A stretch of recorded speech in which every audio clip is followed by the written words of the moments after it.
హైదరాబాద్ గుడి మల్కాపూర్ కూరగాయల మార్కెట్లో రిటైల్ వ్యాపారులు హోల్సేల్ వ్యాపారుల మధ్య తలెత్తిన వివాదం కారణంగా అమ్మకాలు పూర్తిగా నిలిచిపోయాయి.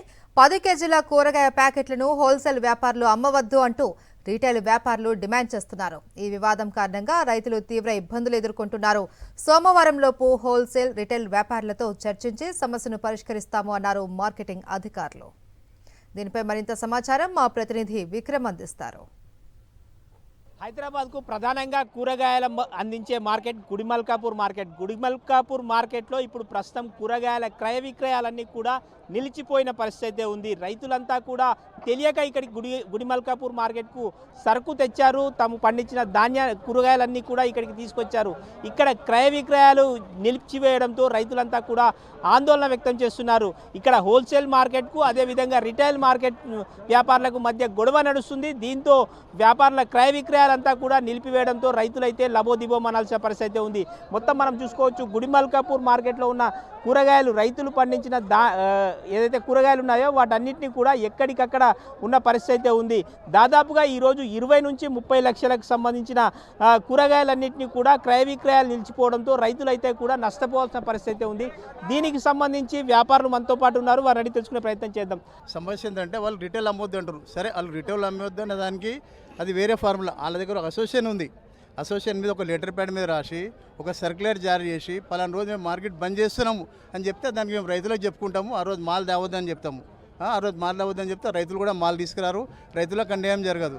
అమావాస్యకు మార్కెట్ బంద్ ఉంటే అసోసియేషన్ సర్క్యులర్ జారీ చేస్తుంది. ఆ సర్క్యులర్ జారీ చేస్తే దానికి అనుగుణంగానే మేము బంద్ చేస్తాము. ఎవరైనా చనిపోతే కూడా సర్క్యులర్ వస్తుంది. ఆ సర్క్యులర్ ప్రకారంగానే ఎప్పటికీ నడుస్తాం. వీళ్ళు సర్క్యులర్ జారీ చేయరు, బంద్ చేస్తున్నామని ఏమీ చెప్పారు. వాళ్ళు ఇష్టం వచ్చినప్పుడు వచ్చి మేము మార్కెట్ బంద్ చేస్తున్నాం, రిటైల్ అమ్ముతారు.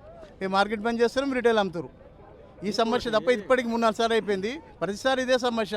ఈ సమస్యతో రైతులు నష్టపోతారు. ఇక్కడ మొత్తం పాలకవర్గం ఉంది కదా, దీనికి సంబంధించి సయోధ్య కూర్చోలే నుంచి కాదు, ఎవరి నుంచి కాదండి. నేషనల్ లెవెల్లో పాకెట్లు వచ్చినాయి. ఇప్పుడు మహారాష్ట్రకి వెళ్ళి వస్తుంది, ఆల్ స్టేట్లకి వెళ్ళి హైదరాబాద్ మార్కెట్కి వస్తుందని 10 కేజీస్ ఎవడు బంద్ చేయాలా?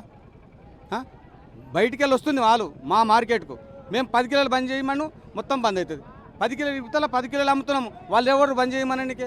10 కిలోలు బంద్ చేయాలంటే ఎవరు బంద్ చేయాలి? అది గవర్నమెంట్ చర్య తీసుకోవాలి. గవర్నమెంట్ చర్య తీసుకుంటుంది 10 కిలోలు బంద్ చేయమని. ఫార్మర్ క్లాస్కి అవుతుంది కదా. తప్పెవరిది? అది ఫార్మర్స్ తప్ప, గవర్నమెంట్ తప్ప, ఎవరిది తప్పు? అమ్మటోళ్ళది తప్ప. ఇప్పుడు మాల్ వచ్చినప్పుడు మేము ఆసాం మాల్ వస్తున్నది, మేము 10 కిలోలు వస్తున్నాం, మేము అమ్మాల్సిందే కంపల్సరీ. ఎవరేం కానీ మేము అమ్మవలసిందే. ఆసామి గడబడి చేస్తాడు, మమ్మల్ని తిట్టిపోతాడు. ఆయన ఆసాంలో అందరూ మమ్మల్ని తిడతారు, నీకు దమ్ము లేదు అమ్మని. కానీ మేము కంపల్సరీ అమ్ముతాం. ఇప్పుడు మా డిమాండ్ ఏం దొరికినా వాళ్ళకి ఇష్టం లేదు అక్కడ అమ్ముకోవడానికి. అది రైతులకు గవర్నమెంట్ అలాట్ చేస్తే రైతులు అమ్ముకుంటారు. అక్కడ వచ్చి అక్కడ మార్కెట్ రైతులు అమ్ముకుంటారు కూర్చొని అక్కడ. ఇప్పుడు ఆల్రెడీ పూల మార్కెట్లో రైతు బజార్ అని చెప్పి ఒకటి సైడ్లో అమ్ముతారు. ఇలా రిటైల్ హోల్సేల్ ఉంది, హోల్సేల్ పక్కన రిటైల్. రైతులకు అలాట్ చేస్తే రైతులు కూర్చొని డైరెక్ట్ అమ్ముకుంటారు. ఆడ ఈ బాధ ఎందుకు రైతులకు? ఇదంతా ఇక్కడ తెచ్చి అమ్ముకోవడం. ఇక ఇంకోటి కోట్ల రూపాయల ప్రాపర్టీ, గవర్నమెంట్ రూపాయి ఇన్కమ్ వచ్చేది లేదు. ఒట్టి కూర్చొని అమ్ముకుంటారు. మేము ట్యాక్సులు మాకు దగ్గర 15 డేస్ వరకు కమిషన్, 15 డేస్కి ఒకసారి మార్కెట్ ఫీజు కడతాం. మేము వాళ్ళు రూపాయి ఫీజు కట్టరు. ఆడ ఏం కట్టకుండా ఒట్టి కూర్చొని నమ్ముకొని ఉండి వాళ్ళ డిమాండ్స్ తోటి వాళ్ళ ఉద్రేకంతో అనవసరంగా రైతులు నష్టపోతారు ప్రతిసారి. రోజు 50,000 రూపాయల కూరగాయలు తెచ్చిన రైతుకు ఈరోజు కేవలం 15,000 రూపాయలు వచ్చిందని చెప్పి వ్యాపారులు చెప్తున్న పరిస్థితి ఉంది. హోల్సేల్ రిటైల్ వ్యాపారులు చేస్తున్న ధర్నాలో అర్థం లేదని చెప్పి ఈ వ్యాపారులు అయితే వాదిస్తున్న పరిస్థితి ఉంది. పాలకవర్గం ఏం చేస్తుంది అన్నది చూడాలి. వీడియో జర్నలిస్ట్ సతీష్తో విక్రమ్, సాక్షి టీవీ, హైదరాబాద్.